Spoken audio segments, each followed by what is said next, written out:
Ahora, vamos a continuar hoy, esta mañana, la serie La Corona y el Pacto, y esta es la parte 3, y vamos a estar en 1 de Samuel, capítulo 11, y vamos a ver el verso 1 al 15, en un mensaje que he intitulado Un rey para la crisis. Ahora, la semana pasada leímos de cómo Saúl fue elegido, y casi inmediatamente después de eso pasó algo en la nación de Israel, entra un crisis, 1 de Samuel capítulo 10.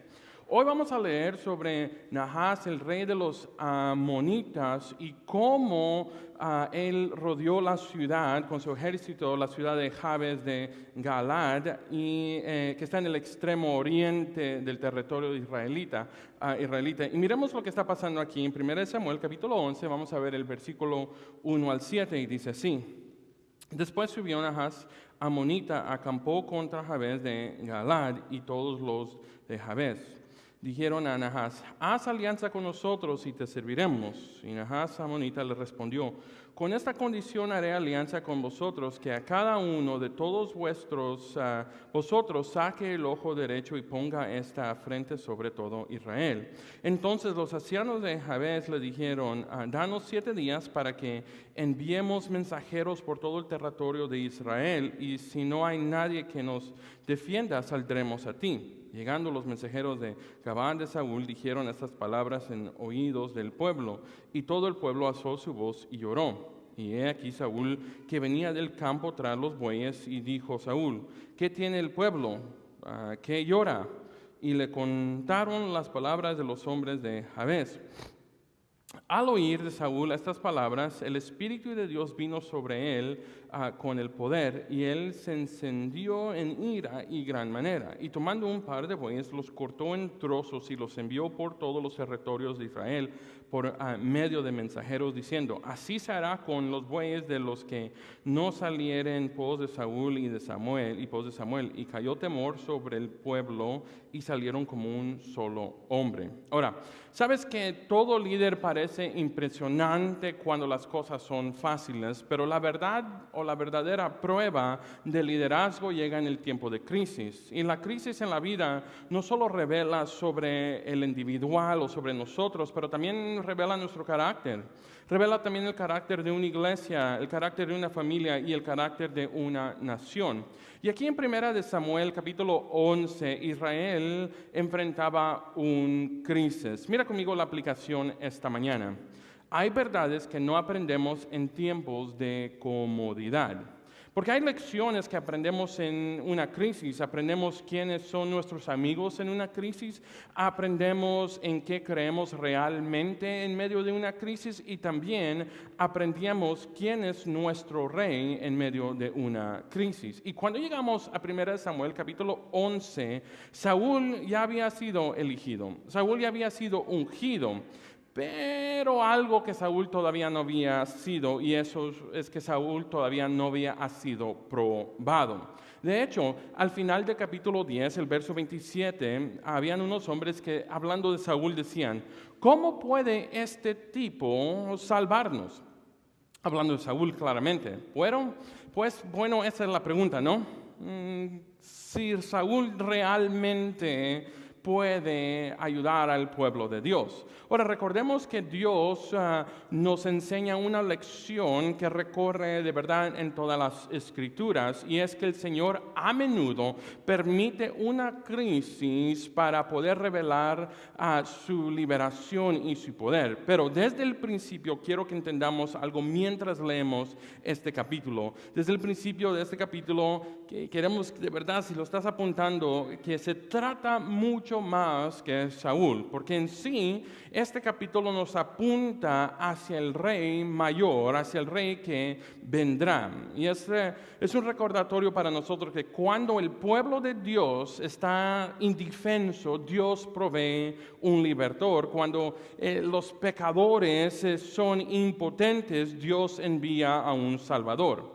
Y es Dios quien rescató a la ciudad y los ancianos de Jabes de Galad a través de Saúl. Pero no quiero que olvidemos desde el principio que Dios rescata a su pueblo eternamente a través de Jesucristo. Ahora, ¿quién es este rey? Nahas fue el rey de los amonitas y el principal enemigo aquí en 1 Samuel capítulo 11. y su nombre en hebreo significa serpiente.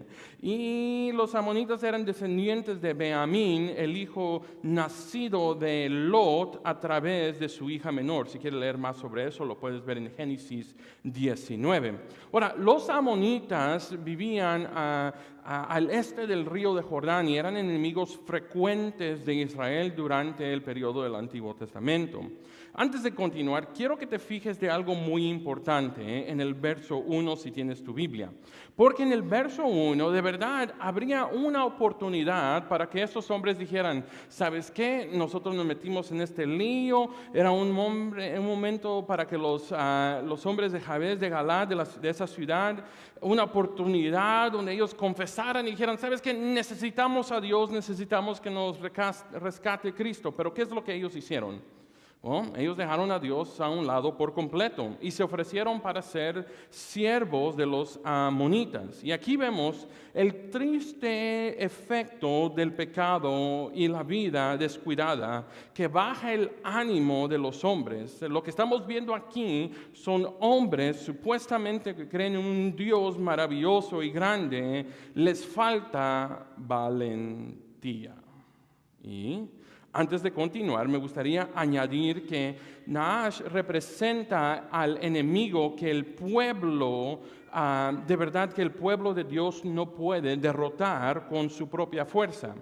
Y este ataque está exponiendo algo importante, está exponiendo la debilidad de Israel, pero también se convirtió en la ocasión para que Dios revela quién es su rey terrenal. Aquí es el punto número 1 para nosotros esta mañana, la crisis del pueblo. Ahora, los ancianos de Jabes se dan cuenta rápidamente, estamos rodeados y este rey nos va a matar y nos va a hacer todo lo que él quiera. Entonces vamos a hacer algo, vamos a tratar de hacer un trato con este rey. Y ellos dijeron, espérate, déjanos enviar y ofrecer, de verdad vamos a mandar a gente a ver si alguien viene y nos rescata. Ellos no saben qué está pasando, ellos no saben que Dios está trabajando tras la escena. En el verso 2 dice, Nahash dice, ¿sabes qué? Ok, pero bajo una condición. El verso 2 dice, sí, con esta condición haré alianza con vosotros, que cada uno de todos vosotros se saque el ojo derecho y ponga afrenta sobre todo Israel. Ok, yo voy a esperar 7 días. Pero recuerden, se van a tener que sacar el ojo si quieren ser vivos todavía. Ahora, ten en cuenta que a este rey no le interesaba la paz. Su objetivo era humillar a la gente de Dios.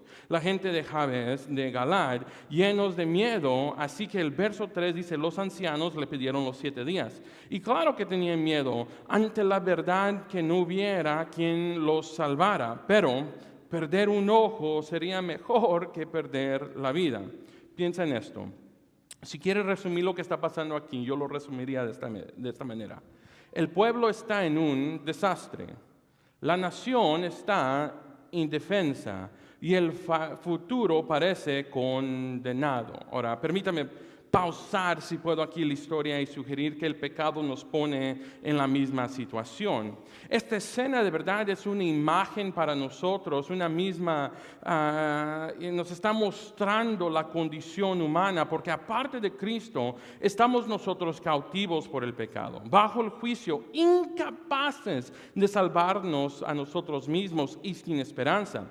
Y tristemente hay mucha gente que piensa que el cristianismo es simplemente una superación personal, como ir al gimnasio o hacer un buen hábito. Pero, ¿sabes qué? La Biblia no dice eso. La Biblia dice algo muy diferente. El problema es que no es que necesitamos un poco de ayuda, el problema es que tú y yo necesitamos un rescate. Y la verdad que mucha gente suele decir o suele hacer como los versículos que estamos leyendo hoy, igual a ellos.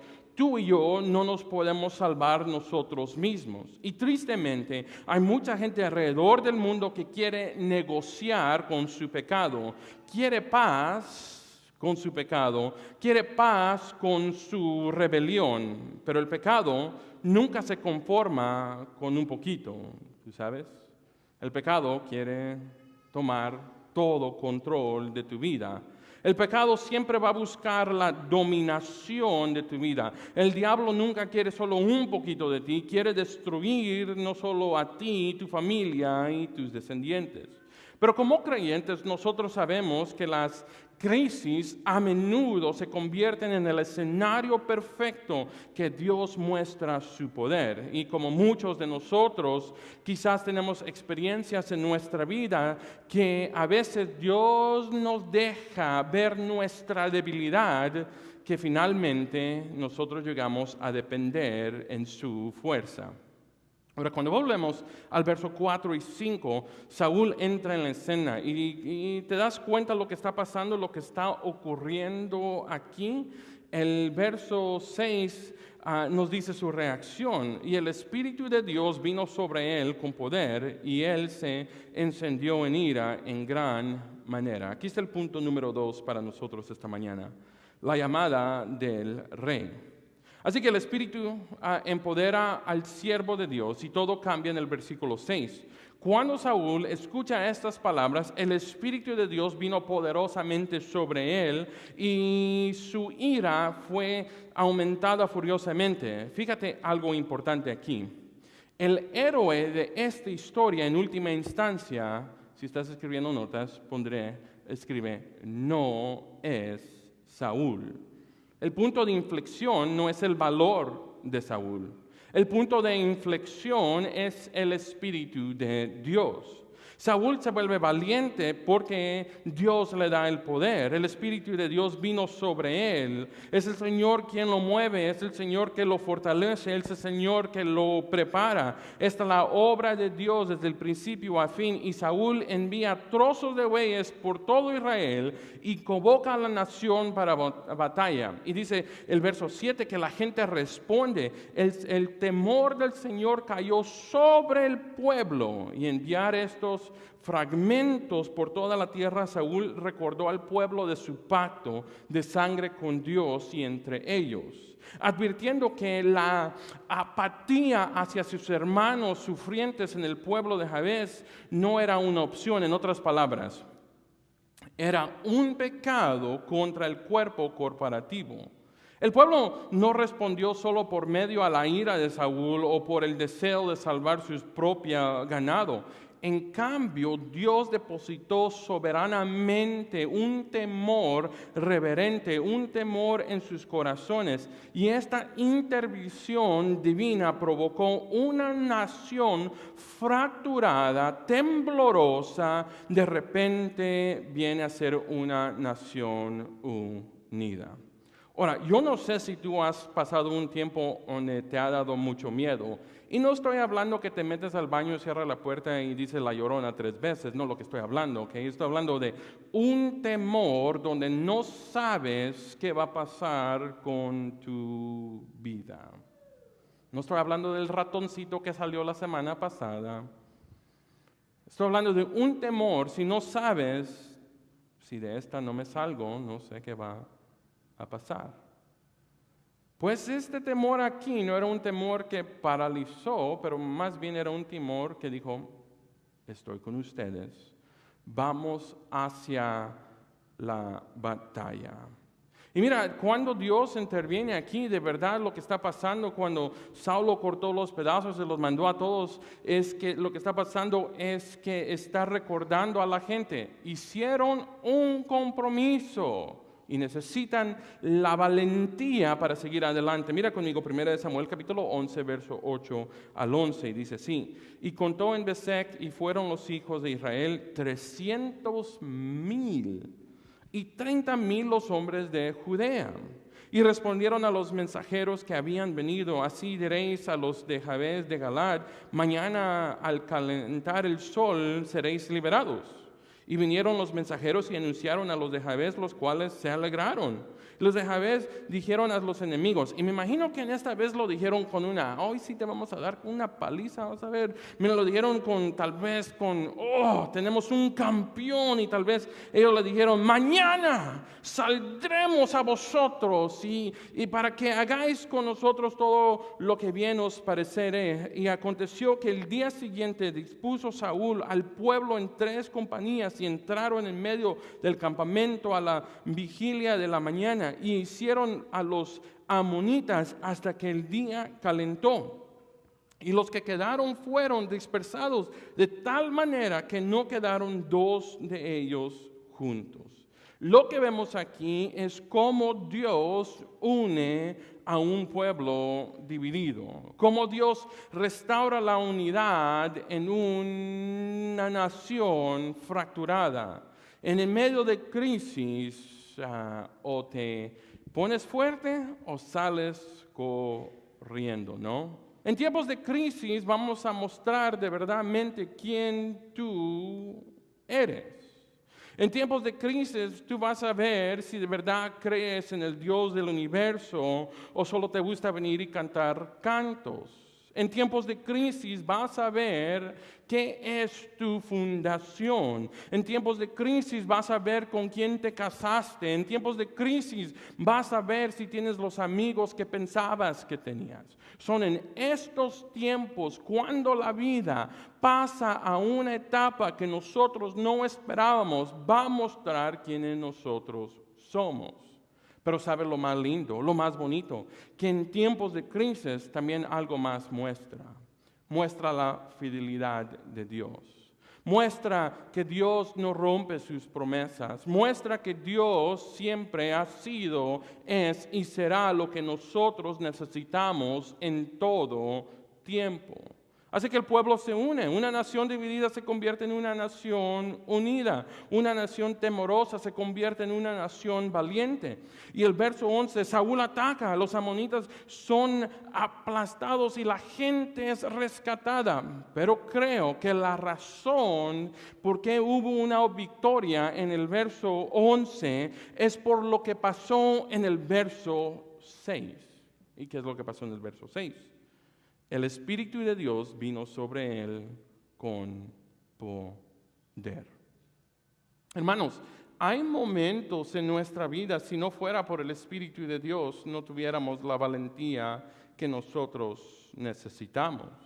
Cuando estábamos en el hospital hace unos meses, nuestro hijo tenía 4 meses, nos acababan de decir que posiblemente lo van a intubar el próximo día.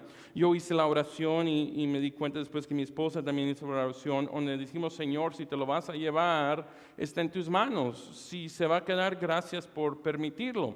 Pero después algo pasó que no me esperaba. Y siendo pastor, la paz que sobrepasa todo entendimiento vino a mi vida. Y después me sentí raro por tener paz. Porque de verdad era un momento donde tenía que estar afligido. Era un momento donde tenía que tener miedo. Y sí tenía incomodidades, sí tenía preguntas, sí se me venía toda la mente, pero en sí había paz. Y un enfermero una vez durante el próximo día vino y nos preguntó y nos dijo, hey, ¿están bien? Y nosotros les respondemos, sí, estamos bien. Le digo, ¿por qué? Me dice, es que se miran muy tranquilos, tomando la oportunidad para compartir el evangelio. Le dije, es que nosotros creemos en Jesucristo. Y le comencé a hablar. ¿Y sabe qué me dijo el enfermero? Me dijo, sí, yo he trabajado en NICU por muchos años. Todos empiezan con fe, pero no todos terminan con fe. Eso no es para decir, mira lo que hicimos nosotros, porque de verdad fue el poder de Dios. Pero en tiempos de crisis vamos a mostrar en quién nosotros creemos. Entonces le pregunté a ese enfermero, ¿qué significa eso? Me dice que en su tiempo llega y todos cantan, hasta traen guitarras, cantan de alabanza, pero el momento que algo cambia, ellos cambian también.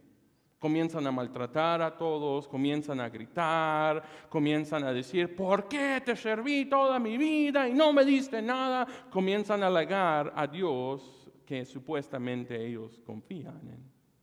Hermanos, cuando tú y yo sufrimos, el incrédulo está viendo. Cuando tú y yo sufrimos, nuestros hijos están viendo. Cuando tú y yo sufrimos, nuestra esposa o esposo está viendo. Aún cuando tú sufres, o cuando yo sufro, o cuando sufrimos, el mensaje de Cristo puede ser predicado. Claro, al enfermero le tuve que explicar que todos somos diferentes y gente reactúa diferente. Y mi esposa y yo comenzamos desde ese momento a comenzar a tratar de ganarlo para Cristo. Y lo bueno, que ahora lo encontramos en el gimnasio. Le seguimos predicando el Evangelio. Y uno nunca sabe qué es lo que Dios puede hacer en la vida de otra persona a través de tu crisis. Ahora, ¿significa que no vas a tener momentos de temor? No, somos humanos. ¿Significa que no vas a tener momentos de duda? Claro, lo vas a tener. ¿Significa que vas a tener miedo? Sí, va a haber miedo. Hay cosas que nosotros vamos a confrontar. Pero aquí está la diferencia, que las confrontamos no solos, las confrontamos con el poder de Cristo. El Espíritu de Dios bajó sobre él, verso 6. Aquí está la aplicación para nosotros esta mañana. Dios actúa a través del liderazgo empoderado por el Espíritu. Y oro que esta mañana nos recuerde que esta mañana que los mayores líderes de las Escrituras nunca fueron autosuficientes. Por eso yo creo que nosotros tampoco no necesitamos ser autosuficientes en sí. ¿Por qué? Moisés necesitaba a Dios. Josué necesitaba a Dios. David necesitaba a Dios. Los apóstoles necesitaban a Dios. La iglesia ha necesitado, actualmente necesita y siempre necesitará a Dios. La respuesta a la crisis espiritual en nuestra ciudad, en nuestro estado, en nuestra nación y en nuestro mundo es nuestra total dependencia del poder de Dios. Pero antes que Dios cambie nuestra circunstancia, Él debe cambiar nuestro corazón. Como veremos en algunos capítulos, algo va a pasar. Saúl empezó bien, pero no va a terminar bien. En este capítulo es fácil ver lo que Saúl ha hecho. Es un campeón, derrotó al enemigo. Es lo que la gente necesitaba. Pero debemos recordar que aunque Saúl libera una ciudad de un enemigo, es Jesús quien libera a su pueblo de todo enemigo. Saúl luchaba con espada, pero Jesús, nuestro Salvador, luchó a través de una cruz. Saúl obtuvo victoria temporal, pero tú y yo podemos estar seguros y saber que Jesús aseguró una victoria eterna. Y esa es la confianza que nosotros tenemos en Cristo. Mira el punto número 3 para nosotros esta mañana.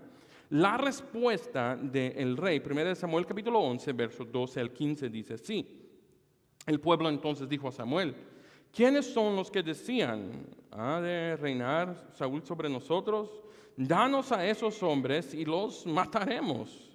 Saúl dijo, no morirá hoy ninguno, porque hoy Jehová ha dado salvación en Israel. Mas Samuel dijo al pueblo, venid, vamos a Gilgal para que renovemos ahí el reino. Y fue todo el pueblo de Gilgal,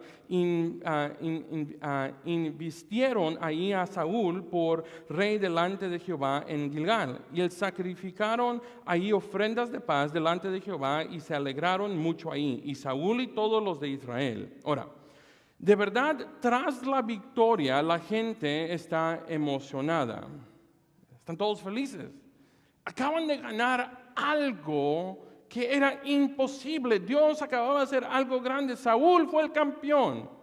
Pero yo no sé si tú conoces a alguien que aún en los momentos más difíciles va a encontrar algo para qué alegar. No sé si conoces a alguien así. Está muy frío, muy caliente. No era con lo que quería, como lo quería. Si no conoces a alguien, tal vez tú eres esa persona, ¿no? Pero siempre hay alguien, ¿no? En el momento de felicidad, algo pasa. Alguien comienza a decir, ¿en dónde están esos hombres que dudaron? Recuerden 1 Samuel capítulo 10, verso 27, ¿cómo puede este hombre salvarnos? Y lo que está ocurriendo aquí es que estas personas de verdad están buscando venganza, pero Saúl da una respuesta sorprendente. En el verso 13, Saúl dijo, no morirá hoy ninguno porque hoy Jehová ha dado la salvación a Israel. Y puede que este sea el mejor momento para Saúl, ¿no? Rechaza la venganza personal, redirige la atención a Dios, reconoce que solo Dios merece la gloria. La victoria le pertenece al Señor. Así que Samuel reúne a la nación en Gilgal y la gente adora, se ofrece sacrificios, la nación se regocija ante el Señor. Y ten en cuenta algo aquí. Que Gilgal no fue una elección donde solo nos vamos a unir ahí porque nos vamos a unir ahí por la coronación. Gilgal fue el primer lugar donde acamparon los israelitas cuando cruzaron milagrosamente el río Jordán hacia la tierra prometida generaciones antes. Y el texto significa algo muy importante, que fueron ahí a renovar, a reestablecer el reino en vez de empezar de nuevo.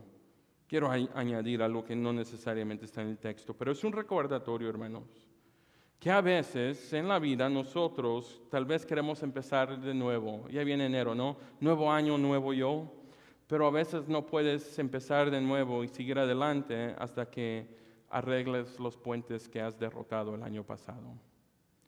Sanar las relaciones que has quebrado el año pasado. Pedir perdón donde se tiene que pedir perdón. Y perdonar donde debemos perdonar. Recuerda que Saúl fue elegido inicialmente en 1 Samuel capítulo 10 y no todos estaban felices. Pero ahora están aquí celebrando y finalmente hay una unión. Así que podríamos decir que Gilgal representa el altar nacional de la restauración. Y fíjate cómo el capítulo no termina. El capítulo no termina con una celebración militar, y si no termina con adoración al pacto. Entonces, ¿qué es la aplicación para nosotros? Aquí está la aplicación. Cuando Dios nos rescate, debemos responder con adoración. Hermanos, tú y yo si hemos entregado nuestra vida a Cristo, hemos sido rescatados de una eternidad en el infierno. Nuestra vida debe ser marcada por la adoración a nuestro Dios. Debemos alabarlo por lo que Él ha hecho. Y demasiadas veces nosotros queremos la bendición de Dios sin el señorío de Dios. Nos gusta que nos rescaten, pero no siempre disfrutamos cuando debemos nosotros rendirnos a Dios. Pero yo diría esto: la liberación bíblica siempre conduce a la adoración. Entonces la pregunta no es si Dios te ha ayudado, la gran pregunta es si la ayuda de Dios te ha llevado a la adoración y a la obediencia. Vamos a ver en unas semanas que Saúl decidió desobedecer y le costó algo. Y tal vez tú sabes lo que te ha costado tu desobediencia. O tal vez no sabes qué te ha costado tu desobediencia. Pero sí hay algo que es verdad, que la desobediencia siempre viene con una consecuencia. A mi hija le dije un día, tú tienes la libertad de escoger hacer caso o no hacer caso. Lo que no tienes la libertad es de escoger la consecuencia que viene cuando no haces caso.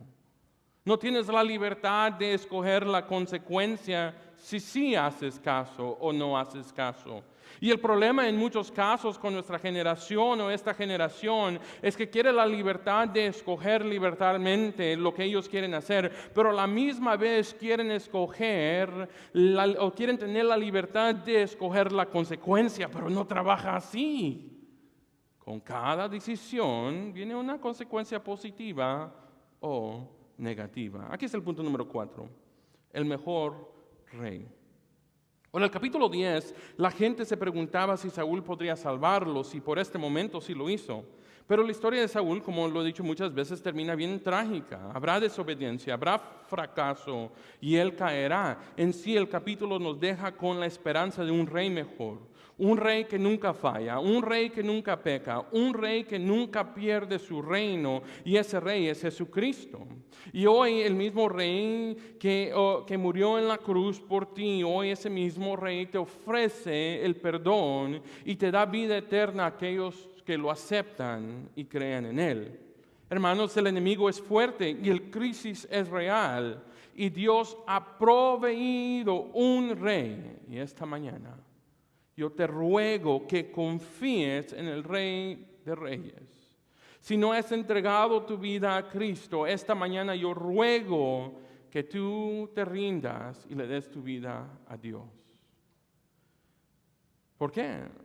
Porque Dios mandó al Rey para liberarnos, para su gloria y su propósito.